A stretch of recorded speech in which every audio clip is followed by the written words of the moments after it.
최근 여러분들한테 무료로 열어드렸던 카톡방에서 높은 수익을 기록한 인증을 많이 올려주셨어요. 수익을 보신 분들 정말 너무 축하드리고, 혼자 걸어가기 어렵고 지금의 시장을 보기 어려우신 분들, 멤버십에 들어오셔서 저와 함께 시장을 분석하고 좋은 업종들을 찾아보시면 될 것 같고요. 저희 멤버십은 멤버십 전용 카톡방이 있고요. 매주 1회 라이브 방송, 목요일 오전 11시 30분부터 1시까지 라이브 방송을 통해서 여러분들한테 좋은 업종과 그리고 차트에 대한 분석, 시장에 대한 분석을 함께 알려드려서 여러분들이 수익을 낼 수 있도록 최대한 도움을 드려보도록 하겠습니다. 함께 걸어가실 분들은 멤버십으로 오셔서 저와 한 걸음 한 걸음 나아가시길 바라겠습니다. 시장의 기대감이 하루가 다르게 커지고 있는 것 같습니다. 기사부터 먼저 보시죠. 금리 인상이 끝났다. 비투 4,500억 폭증. 커지는 산타랠리 기대감. 미국 하이힐드 ETF에 역대급 자금이 몰렸다. 미국 금리 시장에서 연착륙 금리 인하 전망이 확산되고 있다. 미국의 내년 5월 기준금리가 최소 0.25% 인하할 것이다. 연말까지 4차례 인하 예상된다. 시장의 분위기가 다시금 핑크빛으로 달아오르고 있습니다. 지난 2달간 시장은 굉장히 어려움을 겪었고, 파월의 어떤 발언으로 인해서 추가적인 긴축의 우려로 인해서 시장은 좀 어려웠었죠. 그러나 한 1, 2주 전부터 시장은 다시금 희망을 꿈꾸고 있습니다. 이제 금리 인상은 끝났다라는 다시금 피벗에 대한 기대감이 커지고 있고요. 그럴 만도 한 게 이제 곧 발표될 PC 물가에서도 그 흐름을 확인할 수가 있습니다. 내일 발표된 개인 소비자 지출 물가 PC에서는 이번에 예측치가 3.1% 상승할 것으로 예측이 됐습니다. 이게 2021년 4월 이후의 최저치 수준이라고 하니까 더 이상 인플레이션을 걱정할 필요가 없다라는 모습을 보여주고 있고, 식료품과 에너지를 제외한 근원 PCE도 3.5% 상승했을 것으로 예상된다라고 합니다. 자, 미국뿐만 아니라 유로존도 마찬가지입니다. 유로존은 2021년 7월 이후에 최저치를 기록할 것으로 전망됐는데 이게 예상치가 2.7% 상승입니다. 특히나 근원 인플레이션도 1년 6개월 만에 가장 낮은 수치인 3.9%를 기록할 것이다 라고 얘기를 했는데, 지금 이 수치가 중요한 이유가 있습니다. 파월은 수차례 지금 앞으로의 몇 달간의 데이터가 중요하다라고 얘기를 했고, 지난번 물가 발표에서 시장의 어떤 예측치와 부합하는 둔화되는 모습을 보였거든요. 이 둔화되는 모습을 보이는 그 다음 PC 물가가 예상치가 굉장히 낮게 나오고 시장은 여기에 부합하게만 나온다고 하면 상당히 기대를 할 만하죠. 왜냐하면 지금은 물가가 특별히 오를 만한 요소가 그렇게 많지 않습니다. 최근에 블랙 프라이데이 같은 소비가 크게 증가를 했지만 이것은 현재 PC 물가에는 반영이 되지 않고요. 오히려 유가가 28 전쟁 이전 수준으로 되돌아왔고 오히려 더 내려갔기 때문에 물가를 끌어올릴 만한 요인이 별로 없어요. 특히나 올 여름, 가을에는 28 전쟁으로 인해서 시장의 물가가 유가로 인한 상승분이 많이 반영이 됐었거든요. 그러면 그 유가가 빠진다라고 하면은 우려했던 끈적한 인플레이션이 고착화되는 모습이 사라질 수 있다는 겁니다. 그러니까 시장에서는 자꾸 이렇게 금리 인하에 대한 기대감이 얘기가 나오고, 내년에 추가적인 금리 인하가 분명히 온다. 심지어 4차례나 나온다. 이렇게 나오고 있는 겁니다. 그렇기에 파월의 입장은 상당히 난감할 수밖에 없습니다. 금리 인하를 언급하자니 이건 굉장히 조심스러워요. 이미 지난 FOMC에서 미국의 금리 인상을 이제 파월이 금리 인상을 신중하게 하겠다라는 이 한마디로 인해서 나스닥이 일주일 연속 올랐잖아요. 그러니까 지금도 마찬가지인 게 비트가 이렇게 다시금 증가를 하고 시장의 기대감이 커지고 증시가 오르고 나스닥도 강한 상황에서 여기서 만약에 금리 인하를 언급한다라고 하면은 그동안 억눌러 왔던 투자 수요 당연히 증가할 수밖에 없습니다. 그렇기 때문에 파월은 금리 인하를 언급하기에는 굉장히 어렵습니다. 자, 거기다가 금리 인상을 할 수 있느냐? 그건 또 어렵죠. 국채 금리를 지금 겨우겨우 끌어내렸는데 여기서 다시금 금리가 올라간다라고 하면은 국채 금리도 다시금 폭등을 하겠죠. 각종 문제들이 발생하고 있는 상황에서 금리 인상을 할 수도 없습니다. 그렇기 때문에 이러지도 저러지도 못하는 딜레마에 빠져 있기 때문에 파월이 취할 수 있는 스탠스는 몇 가지 없습니다. 저는 특히나 여기에서 행동은 비둘기적으로, 발언은 굉장한 매파적으로 나올 가능성이 높다라고 보고 있습니다.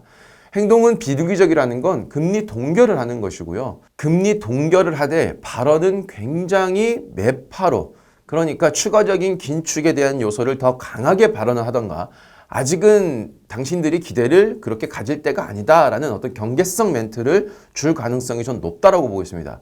만약 지금의 이 상승하는 흐름이 FOMC 직전까지 유지가 된다라고 하면 오히려 연준은 정말 기습적인 긴축을 추가적으로 단행을 해서 시장을 깜짝 놀래킬 수도 있다는 겁니다. 현재 파월이 금리 인하를 언급하기 가장 어려운 이유는 이 페드의 신뢰 때문이에요. 이미 지난 코로나 시기 때 인플레가 급격하게 상승할 때 파월은 일시적이다라는 발언을 통해서 금리를 인상하지 않았습니다. 그러다가 뒤늦게 자신들의 판단이 미스였다는 것을 인정하고 금리 인상을 굉장히 가파르게 올렸거든요. 이미 시장에선 한 번 신뢰를 잃은 상황에서 또 한 번 신뢰를 잃을 수는 없습니다. 왜? 금리 인하를 해놓고 다시금 시장이 불타올라서 인플레를 끌어올리면 그때 가서 다시 또 금리 인상을 하기가 어중간하거든요. 그럼 두 번의 실수를 연달아하는 꼴밖에 되지 않습니다. 그렇기 때문에 금리 인하를 해야 될 상황임에도 불구하고 당장 그것을 언급하거나 뉘앙스를 주기는 쉽지 않다. 이렇게 보시면 될 것 같아요. 특히나 내일 모레 1일 애틀랜타에서 파월의 연설이 있습니다. 그 외에도 연준의 주요 인사들의 발언이 이어질 예정인데 여기에서도 분명히 매파적인 발언이 나올 가능성이 높기 때문에 여러분들은 지금 투자를 하고 있는 데서 최대한 수익이 난 것은 어느 정도 현금화를 시키고 1일 이후의 발언 그리고 FOMC 이후의 발언의 흐름을 보고 시장이 조금 움츠러들었을 때 차는 것이 좀 현명한 방법이 아닌가라는 생각이 듭니다. 최근 저희 멤버십 방에서 수익을 본 분들이 많이 나오고 있습니다. 수익도 굉장히 높습니다. 자, 그런데 이 대부분의 업종들은 물론 제가 멤버십에서 알려드린 여러 가지 기법도 있겠지만 가장 중요한 것은 지속적으로 여러분들한테 알려드렸던 바닥에 있는 주식들을 사서 꾸준히 사고 기다렸던 결과입니다. 이 주식시장에는 본질이라는 부분을 여러분들이 꼭 기억하셨으면 좋겠어요. 이 주식의 본질은 뭐냐면요. 싸게 사서 비싸게 파는 겁니다. 이게 가장 기본적이고 본질적인 부분이거든요. 싸게 사서 비싸게 판다. 그런데 이게 쉽지는 않습니다. 싸다라는 것은 그만큼 남들의 관심이 없을 때고 시장의 유동성이 아직 공급이 되지 않았을 때예요. 반대로 우리가 심리적으로 크게 흔들릴 수 있는 업종들은 이미 시장에 많은 관심을 갖고 있고 유동성이 지금 당장 공급이 되고 있는 곳들입니다. 그럼 당연히 시장의 선택함에 있어서 후자를 택할 가능성이 높아지게 되는 건데 여기에는 장단점이 있습니다. 자, 여러분들이 한번 이 내용을 보시고 판단해 보시면 좋을 것 같은데요. 일단 싸게 사서 비싸게 판단하는 것과 비쌀 때 사서 더 비싸게 파는 두 가지의 방법이 있습니다. 자, 싸게 사서 비싸게 파는 방법의 장점은 이미 주가가 바닥으로 내려와 있기 때문에 그 밑으로 더 내려갈 공간이 많지 않습니다. 즉 손실이 날 가능성이 그렇게 높지 않고 나더라도 그 폭이 크지 않다는 거죠. 단점은 시장에 관심을 받고 유동성이 몰릴 때까지 최소 1, 2주 혹은 한두 달 정도의 더디게 움직이면서 상승하는 데 시간이 좀 걸릴 수가 있습니다. 반대로 지금 당장 시장에 관심을 받고 있는 비쌀 때 사서 더 비싸게 파는 전략은 장점은 즉각적인 반응이 와요. 내가 투자를 함에 있어서 지루함을 느낄 타이밍도 없고 상대적 박탈감 그리고 어떤 불안함을 느낄 필요도 없습니다. 즉각적인 반응이 오고 다만 단점은 하락의 공간이 굉장히 크게 존재할 수가 있어요. 이미 여러분들은 오래전부터 수차례 이것을 경험해오고 봐왔을 겁니다. 높게 올라갔던 주식들을 선택을 했다가 오히려 그 잠깐의 상승의 맛을 보고 그 뒤에 아주 깊은 고를 경험했던 것들이 주식시장에서는 수십 년간 반복이 되어 왔습니다. 안전하게 투자를 하는 방법은 싸게 사서 비싸게 파는 겁니다. 다만 그 싸다는 것이 사람들만의 기준점과 판단에 대한 근거가 다 다를 수는 있겠습니다. 하지만 저는 그 싸다라는 것에는 분명히 여러 가지 요소도 있겠지만 차트적인 측면에서도 정말 바닥에 와 있는 종목들이 진짜 싼 거다라고 저는 생각을 하거든요. 오늘 STO 관련된 업종들 중에서 몇 가지 업종들이 모두 상한가를 갔습니다. 이 STO도 제가 정부의 산업이다라고 하면서 여러분들한테 알려드렸던 것이고요. 과거에 타이어 관련주, 그리고 CBDC 관련주, 혹은 원전 관련주 여러 가지 업종들이 있습니다. 그 중에서 대부분의 업종들은 바닥을 찍고 차근차근 올라오고 있고요. 그것이 티가 나지 않을 뿐입니다. 혹은 그렇게 움직이다가 지금처럼 크게 튀어오르는 업종들도 있고 아직은 반응이 크게 없이 제자리에 있는 업종들도 있습니다. 하지만 여러분들이 투자를 함에 있어서 가장 크게 경계해야 될 부분이 있어요. 그건 뭐냐면 상대적 박탈감과 빠르게 뭔가 결과를 만들려는 조급함이에요.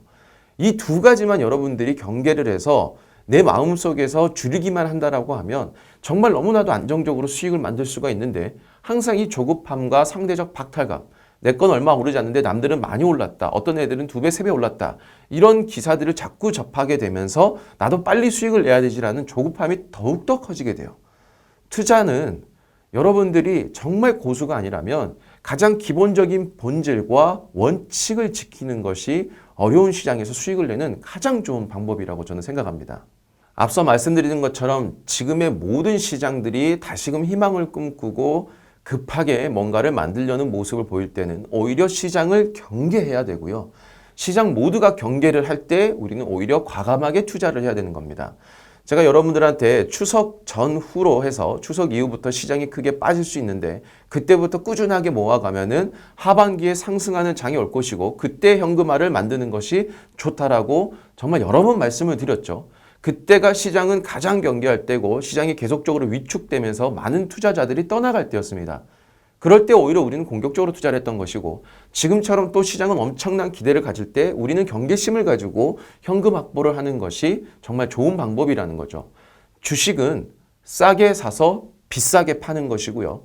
남들이 경계를 할 때 우리는 어떤 제스처를 취하는, 투자를 시작하는 그런 반대되는 어떤 모습을 보여야 된다는 거죠. 군중심리, 시장에 휩쓸려 가지 마시고 꼭 여러분들만의 단단한 기둥을 만들어서 이 시장에서 여러분들의 의지와 그리고 철학으로 단단한 기둥을 세워서 휩쓸리지 마시고 어려운 시장을 잘 헤쳐나가시길 바라겠습니다.